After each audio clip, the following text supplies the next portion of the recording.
자, 이어서 바른 시각으로 보는 바른경제 이어가겠습니다. 바른경제연구소 강신철 교수와 함께 하겠습니다. 어서 오십시오. 예, 안녕하세요. 네, 교수님 오랜만에 뵙습니다. 앞으로도 잘 부탁드리고. 예, 제가 5시엔 부탁드릴게요. 5시엔 대사남 이제 처음부터 함께 해주신 코너였는데 네. 굳건히 함께 해주신 거에 예, 처음에 함께 꾸려갔던 사람으로서 감사의 말씀을 또 드립니다. 예, 저도 되게 고맙게 생각하고 있습니다. 네. 앞으로 이 바른경제 처음에 저희가 코너 만들 때 경제라는 게 공부를 한 사람들도 어렵다고 하는데 대부분 이제 공부를 할 기회가 없으니까요. 네. 좀 어려운 주제지만 쉽게 청취자들께 풀어드리고자 모셨었는데 앞으로도 쉽게 잘 부탁드리도록 하겠습니다. 노력하겠습니다. 네. 자, 오늘 주제를 보겠습니다. 그 러시아가 우크라이나를 침공한 이후에 서방 세계가 이제 경제 제재를 가하면서 네, 러시아가 국가 부도 사태에 갈 수도 있다 이런 얘기도 있고 그래서 정말 부도가 날 경우에 우리 경제에 미치는 영향은 어떨지 한번 살펴볼 텐데 지금 상황이 어떻습니까? 예, 국가 부도가 나는 경우가 이제 세 가지로 꼽을 수 있는데요. 네. 첫 번째 경우는 이제 대외 채무를 사전에 갚기 어렵다고 그 채무 상환 유예를 선언하는 소위 그 모라토리움이라는 게 있고요.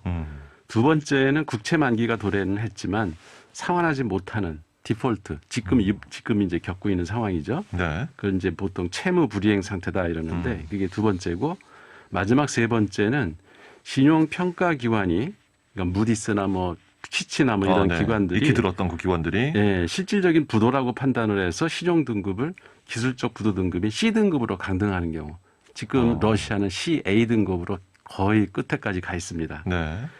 근데 그 연합 인포맥스에 따르면 러시아 정부가 발행한 달러 표시 국채 잔액이 총 301억 달러에 달하는데 이들 채권에 대해서 올해 이제 연말까지 지급해야 하는 그 규모가 46억 달러가 넘어서는 걸로 알고 있습니다.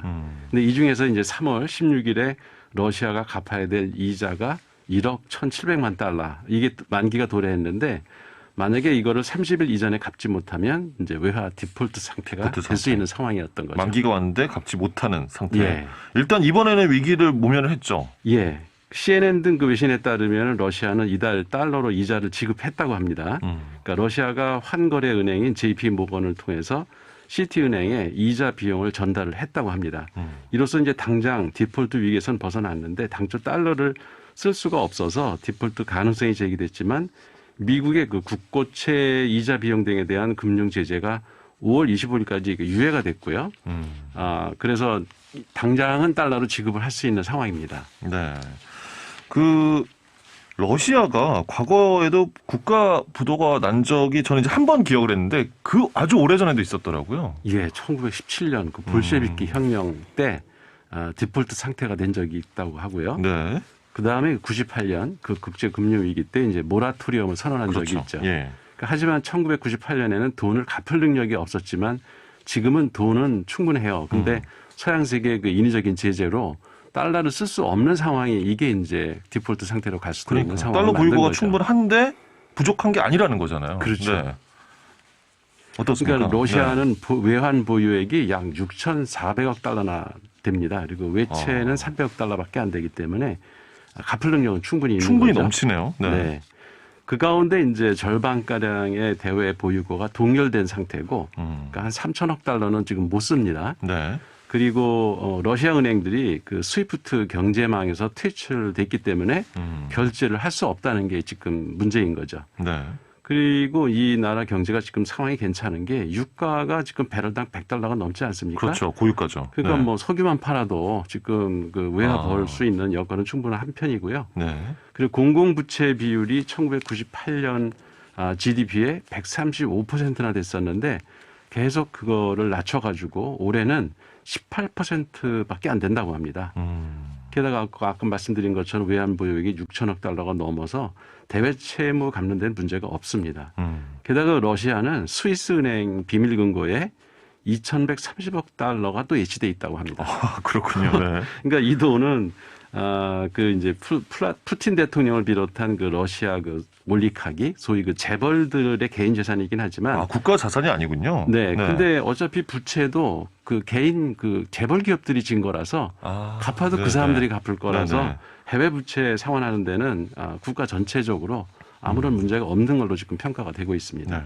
교수님 만약에 이제 외화 디폴트가 이제 추후에 일어나게 만약에 된다면 네. 그렇다면 러시아 경제에는 어떤 영향을 주게 되나요? 아무래도 이제 안 좋겠죠. 그러니까 네. 러시아는 이미 국제 제재로 경제 타격을 받고 있는 상태고 디폴트가 일어나면 더 큰 피해를 입을 것으로 예상이 됩니다.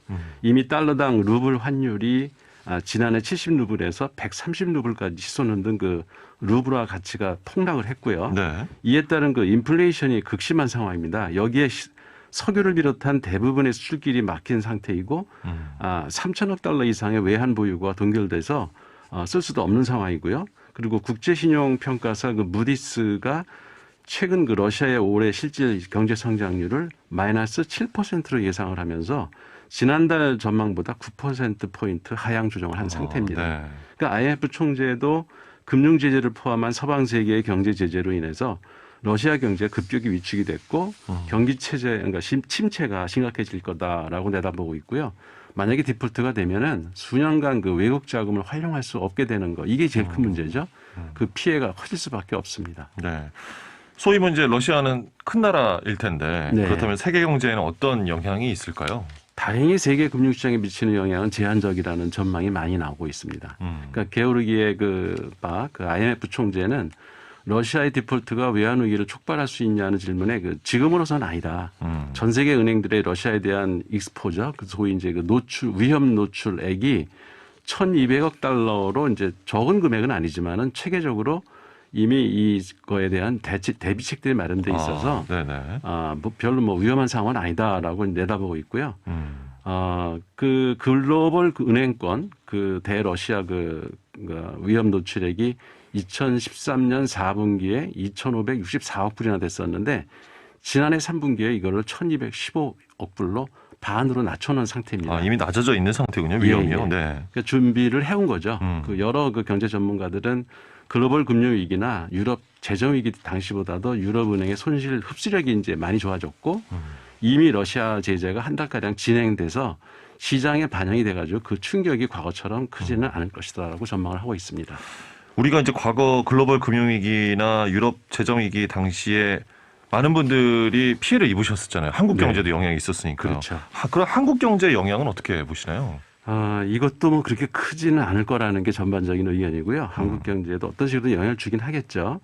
그 주원 현대경제연구소 경제연구실장이 그 최근 보고서를 통해서 우크라이나 그 전쟁의 파급 효과로 한국 경제에 저성장과 고물가가 동시에 나타나는 그 슬로플레이션 이게 이제 우려된다고 전단을 하면서 다만 이제 국내 증시 및 금융시장에 미치는 영향은 극히 제한적일 것이다. 극히 이렇게 전망을 제한적일 했습니다.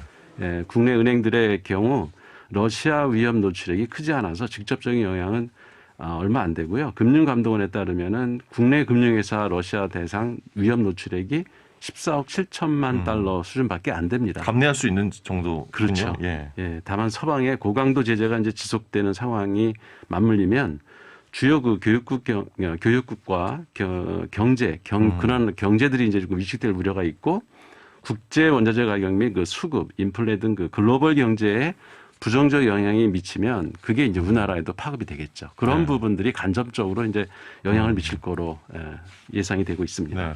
앞으로의 전망을 좀 어떻게 보십니까? 그러니까 러시아가 달러 국채 2건의 그 이자 지급을 이행하면서 디폴트 우려의 급한 불은 껐지만 러시아에 대한 서방의 제재가 이제 계속될 경우 이게 문제가 되는 거죠. 네. 러시아 해외 자산 동결 등의 조치도 전쟁이 끝난다고 하더라도 당분간 지속될 것이고요. 서방의 그 고강도 경제 제재와 러시아 디폴트 상황이 만약에 맞물릴 경우에는 주요 교역국의 그 경기와 국제 원자재 가격 그리고 수급, 인플레이션 등 그 국제 경제에 부정 영향을 미친다는 것은 불을 보듯 뻔한 사실이거든요. 그러니까 우리나라는 에너지 의존도를 낮추기 위해서 그 에너지 자립을 위한 노력을 이제 서둘러야 할 때라고 생각합니다. 우리나라 경우에는 이제 원유나 가스, 희귀자원 등 그 핵심 원자재들을 대부분 수입하다 보니까 이에 따른 그 대외 의존도가 다른 나라에 비해서 월등히 높은 편이거든요.